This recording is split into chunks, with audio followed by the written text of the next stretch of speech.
Pernahkah Anda merasa waktu 24 jam terasa begitu sempit, padahal orang lain dengan waktu yang sama mampu menghasilkan karya, uang, bahkan perubahan besar dalam hidupnya? Sementara kita seringkali terjebak dalam lingkaran penundaan, scrolling tanpa henti, menunda pekerjaan kecil hingga menumpuk, lalu menyesal di ujung hari karena tidak ada satu pun yang benar-benar selesai. Pertanyaannya, kenapa ada orang yang bisa menembus batas produktivitas dan hidup seperti berada di level kaya waktu, sementara sebagian besar dari kita masih berkutat pada rasa malas, distraksi, dan kebiasaan menunda? Apakah mereka dilahirkan dengan bakat khusus, ataukah ada rahasia tersembunyi yang jarang dibocorkan? Disinilah kita akan membuka tirai. Kita akan menyelam ke dalam dunia yang jarang disadari orang. Seni fokus, rahasia melawan penundaan, dan bagaimana cara mencapai produktivitas level kaya. Bukan hanya soal uang, tetapi juga tentang kualitas hidup yang penuh arah dan bermakna. Di zaman sekarang, distraksi ada di mana-mana. Notifikasi ponsel bergetar setiap menit, media sosial berlomba-lomba mencuri perhatian kita, dan tontonan singkat membuat kita betah berlama-lama tanpa sadar waktu habis begitu saja. Fenomena ini ibarat berada di sebuah pasar malam raksasa. Lampu berwarna-warni, musik dari berbagai arah, orang-orang menawarkan barang, dan kita terjebak berjalan tanpa tujuan. Hasilnya, energi mental kita terkuras hanya untuk sekadar memilih, bukan untuk menyelesaikan hal penting. Kenyataan pahitnya, kebiasaan menunda-nunda sudah menjadi budaya yang seakan wajar. Banyak orang berkata, nanti saja, tanpa sadar bahwa kata itu adalah pencuri waktu paling kejam. Kita lihat di sekitar, mahasiswa yang menunda tugas hingga detik terakhir, pekerja yang menunda laporan padahal deadline sudah dekat, atau pengusaha kecil yang menunda inovasi hingga kalah bersaing. Padahal, orang-orang sukses tidak memiliki waktu lebih dari kita. Mereka hanya mengelola fokus dengan cara berbeda.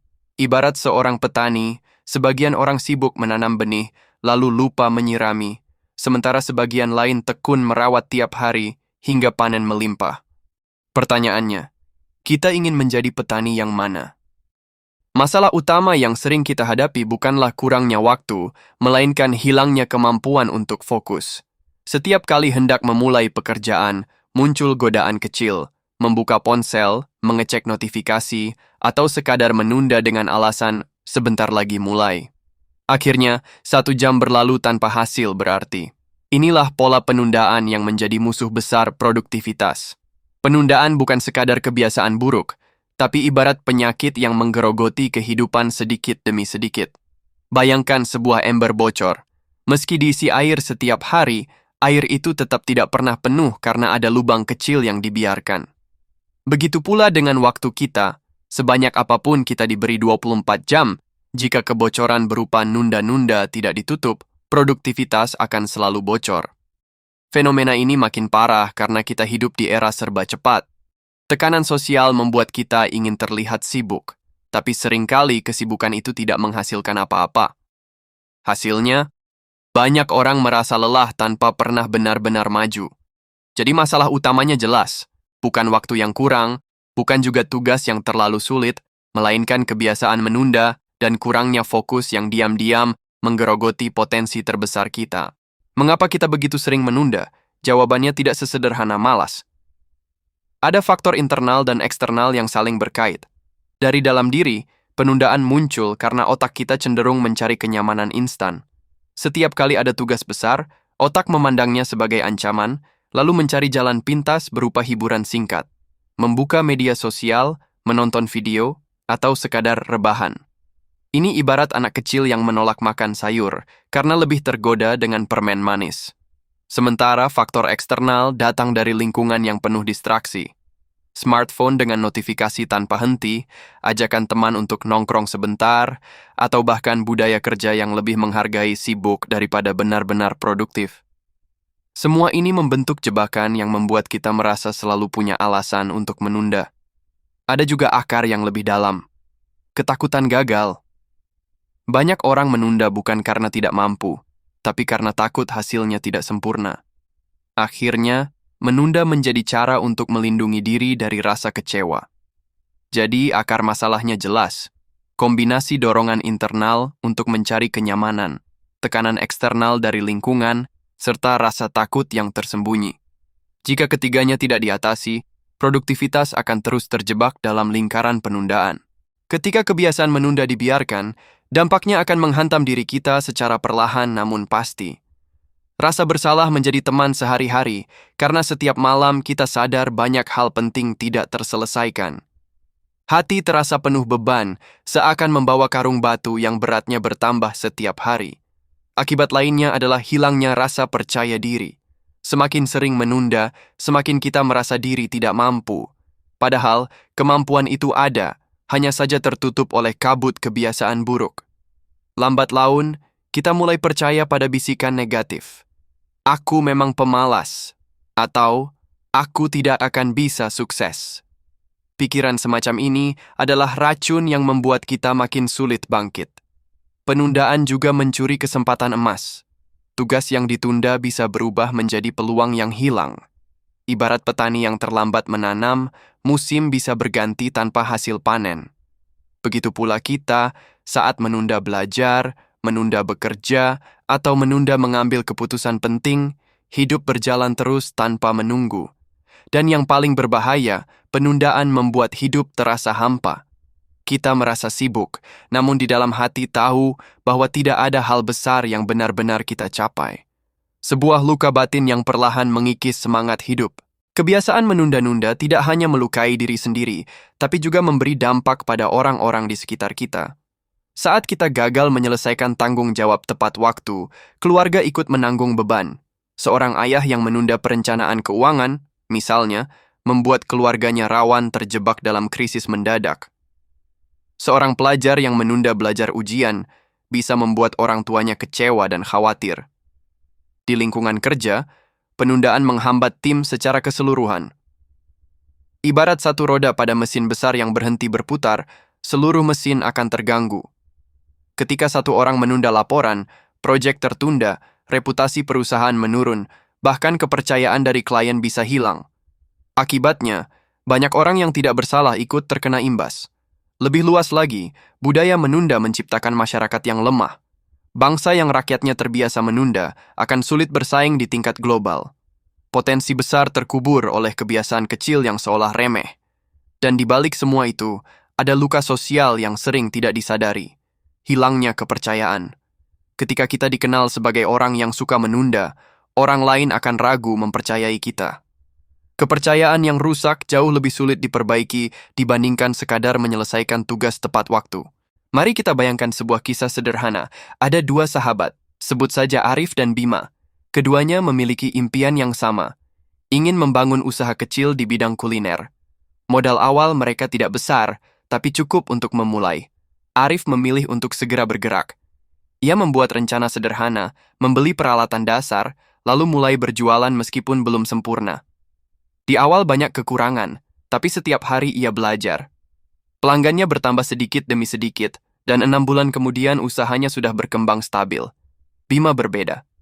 Ia punya ide besar, bahkan lebih bagus dari Arif. Namun setiap kali hendak memulai, ia berkata, "Nanti dulu, tunggu konsepnya matang." Ia sibuk mencari informasi, mengatur detail, tapi selalu ada alasan baru untuk menunda. Setahun berlalu, Bima masih sibuk merancang, sementara Arif sudah menikmati hasil nyata. Kisah ini bukan sekadar cerita fiksi. Banyak dari kita adalah Bima dalam kehidupan sehari-hari. Kita punya mimpi, ide, bahkan potensi besar. Namun kebiasaan menunda membuat semua itu hanya tinggal wacana. Bandingkan juga dengan kehidupan akademik. Seorang mahasiswa yang rajin mencicil tugas sejak awal bisa tidur tenang menjelang deadline. Sedangkan mahasiswa yang menunda, terpaksa begadang, mengerjakan asal-asalan, lalu panik saat hasilnya buruk. Penundaan selalu menjanjikan kenyamanan sesaat, tapi ujungnya penuh penyesalan. Sebaliknya, tindakan kecil yang dilakukan segera, meski tidak sempurna, membuka jalan menuju hasil besar. Sekarang pertanyaannya, bagaimana cara keluar dari jerat penundaan dan mulai fokus mencapai produktivitas level kaya? Ada beberapa langkah konkret yang bisa kita lakukan dalam kehidupan sehari-hari. Pertama, sadari pola penundaan. Jangan menipu diri dengan berkata, "Nanti saya kerjakan." Begitu kalimat itu muncul, segera hentikan dan tanyakan pada diri sendiri. Kalau bukan sekarang, kapan? Kesadaran adalah kunci awal, seperti dokter yang baru bisa memberi obat setelah tahu penyakitnya. Kedua, gunakan teknik pecah kecil. Tugas besar sering terasa menakutkan. Solusinya adalah memecahnya menjadi bagian kecil yang lebih mudah ditangani. Ibarat memakan buah semangka, kita tidak mungkin menelan sekaligus, tapi potongan demi potongan membuatnya ringan. Misalnya, jika harus menulis laporan 20 halaman, mulai saja dengan 1 paragraf hari ini. Ketiga, ciptakan lingkungan bebas distraksi. Matikan notifikasi, jauhkan ponsel saat bekerja, atau gunakan aplikasi pengatur fokus. Lingkungan adalah panggung yang menentukan apakah kita jadi aktor utama atau sekadar penonton. Keempat, gunakan aturan 2 menit.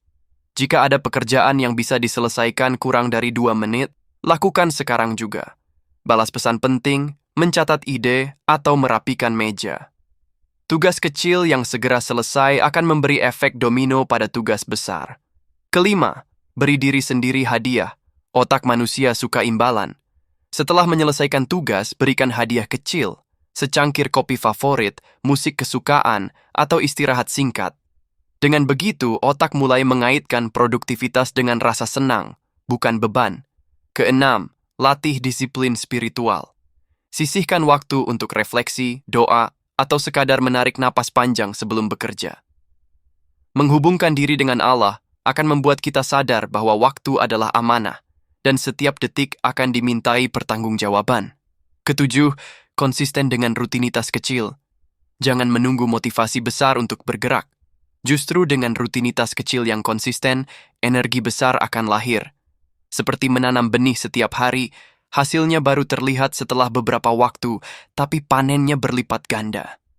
Jika langkah-langkah sederhana ini dijalankan dengan serius, kita akan menemukan bahwa fokus bukan lagi sesuatu yang sulit, melainkan gaya hidup baru. Produktivitas bukan sekadar bekerja keras, tetapi bekerja cerdas dengan arah yang jelas. Dan dari sanalah lahir yang disebut produktivitas level kaya. Solusi utama untuk mengalahkan penundaan adalah mengubah cara kita memandang waktu dan tindakan.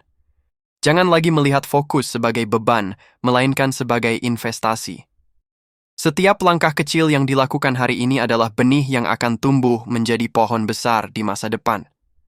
Ibarat seorang pelukis, goresan kuas sederhana setiap hari akan membentuk lukisan indah setelah beberapa waktu. Kuncinya ada pada action now, bertindak sekarang, bukan nanti. Ketika pikiran berkata, tunggu sebentar, jadikan itu alarm untuk segera bergerak.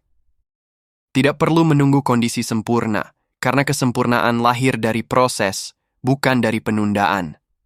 Selain itu, belajarlah untuk menyusun prioritas. Bedakan antara hal penting dan hal mendesak. Jangan biarkan energi habis pada hal-hal remeh yang tidak mendekatkan kita pada tujuan besar. Fokuslah pada hal yang memberi dampak nyata bagi masa depan. Dan yang terpenting, libatkan Allah dalam setiap usaha. Mintalah kekuatan untuk menjaga konsistensi, karena tanpa bimbingannya, tekad manusia mudah runtuh. Dengan niat yang benar, langkah yang kecil sekalipun bisa membawa keberkahan besar. Maka solusi sederhana tapi kuat adalah ini. Sadari, pecah kecil, kerjakan sekarang, dan istiqomah. Dari situlah produktivitas sejati lahir. Saudaraku, mari kita tarik benang merah dari perjalanan refleksi ini. Kita sudah melihat bagaimana penundaan bukan hanya persoalan malas, melainkan jebakan halus yang merampas potensi. Kita belajar bahwa akar masalahnya muncul dari dalam diri, dorongan mencari kenyamanan instan, rasa takut gagal, dan dari luar diri, lingkungan penuh distraksi. Kita juga sudah menyaksikan akibatnya. Hati yang penuh beban, rasa percaya diri yang runtuh, kesempatan yang hilang, hingga rusaknya kepercayaan sosial. Namun kita juga menemukan cahaya, solusi yang nyata dan bisa dipraktikkan. Mulai dari menyadari pola penundaan, memecah tugas besar menjadi kecil, menciptakan lingkungan bebas distraksi, hingga berlatih aturan sederhana seperti 2 menit. Kita belajar untuk memberi hadiah kecil pada diri, membangun rutinitas konsisten, dan yang paling penting, melibatkan Allah dalam setiap usaha. Karena pada akhirnya, waktu adalah amanah, Dan produktivitas sejati bukan hanya soal hasil, tetapi tentang tanggung jawab kita sebagai manusia. Kini, keputusan ada di tangan kita. Apakah kita ingin terus berjalan di jalan penundaan yang penuh sesal, atau memilih jalan fokus yang membawa pada produktivitas level kaya waktu, kaya hasil, dan kaya makna hidup? Jika Anda merasa pesan ini menyentuh hati, jangan biarkan berhenti di sini. Bagikan pemikiran Anda di kolom komentar, karena setiap cerita bisa menjadi inspirasi bagi orang lain. Tekan tombol like bila Anda merasa konten ini bermanfaat, dan jangan lupa subscribe agar tidak ketinggalan pembahasan mendalam lainnya. Mari bersama-sama membangun komunitas yang tidak hanya sibuk, tapi produktif. Tidak hanya mengejar harta, tapi juga keberkahan. Waktu kita terbatas, namun makna yang bisa kita ukir tak terbatas. Pilihlah untuk bertindak hari ini, karena esok belum tentu milik kita.